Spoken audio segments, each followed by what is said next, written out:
دنیا کی ہر چیز کی کوئی نہ کوئی قیمت ہوتی ہے.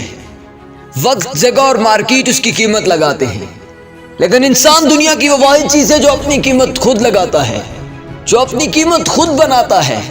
انسان سمجھتا ہے کہ شاید وہ قیمتی ہے، شاید دنیا اس کی قیمت دے گی، لیکن یاد رکھنا کہ قیمت جب بھی لگتی ہے تو انسان کی صلاحیت کی لگتی ہے، انسان کی قابلیت کی لگتی ہے، انسان کے کام کی قیمت لگتی ہے.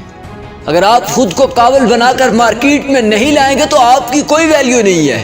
قیمت جب بھی لگے گی آپ کے ایکسپیرینسز کی لگے گی، قیمت جب بھی لگے گی آپ کی سکلز کی لگے گی، آپ کے اندر موجود اس قابلیت کی قیمت دنیا دے گی. اگر آپ کے پاس یہ چیزیں نہیں ہیں تو آپ کبھی بھی اس میدان میں مقابلہ نہیں کر سکتے.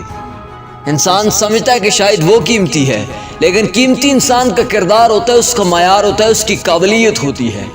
ہاں ایک بات یاد رکھنا کہ شاید دنیا یہ سوچ رہی ہے کہ اس کے پاس سکلز ہوں گی، اس کے پاس ایکسپیرینسز ہوں گے تو وہ مارکیٹ میں آ کر چھا جائے گی، لیکن یاد رکھنا کہ جو سکلز اور ایکسپیرینسز کے ساتھ ساتھ کردار اور معیار کی چیزوں پر پورا اترتا ہے، دنیا اس کی قیمت دیتی ہے. اگر آپ کے پاس ایک سوچ، ایک نظریہ، ایک کردار، ایک اخلاق ہے تو پھر دنیا آپ کی قیمت دے گی، کیونکہ ایکسپیرینسز اور سکلز والے اس دنیا میں لاکھوں کروڑوں پھر رہے ہیں جن کے پاس کچھ بھی نہیں ہے.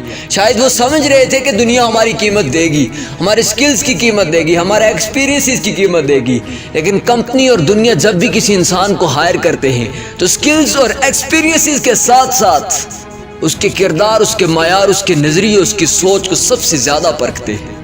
میں پچھلے دنوں ایک ویڈیو دیکھ رہا تھا، ایک ویڈیو کے اندر کچھ لڑکے کمپنی میں انٹرویو دینے جاتے ہیں.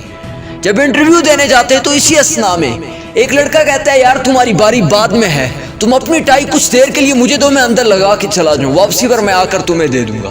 لیکن کچھ لڑکے اسے نہ کر دیتے ہیں، انکار کر دیتے ہیں ٹائی دینے سے، لیکن ایک لڑکا اٹھتا ہے، اسے ٹائی دے دیتا ہے.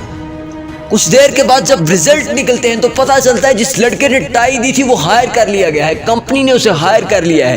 جب حقیقت کھلتی ہے تو پتہ یہ چلتا ہے کہ جو لڑکا ٹائی مانگ رہا تھا وہی لڑکا اس کمپنی کا باس تھا.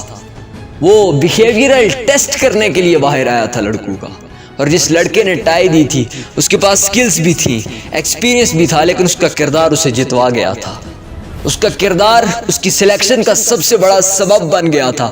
باقی سب کے پاس سکلز تھی، ایکسپیرینسز تھے، ڈگریز تھی، لیکن ان کردار کی کمی کی وجہ سے وہ آج وہاں پر فیل ہو چکے تھے. اگر آپ سکلی ہیں، ایکسپیرینسیبل ہیں تو یاد رکھنا کہ اپنے اندر کردار اور معیار بھی پیدا کرنا، یہی چیزیں تمہاری قیمت بھی بڑھائیں گی.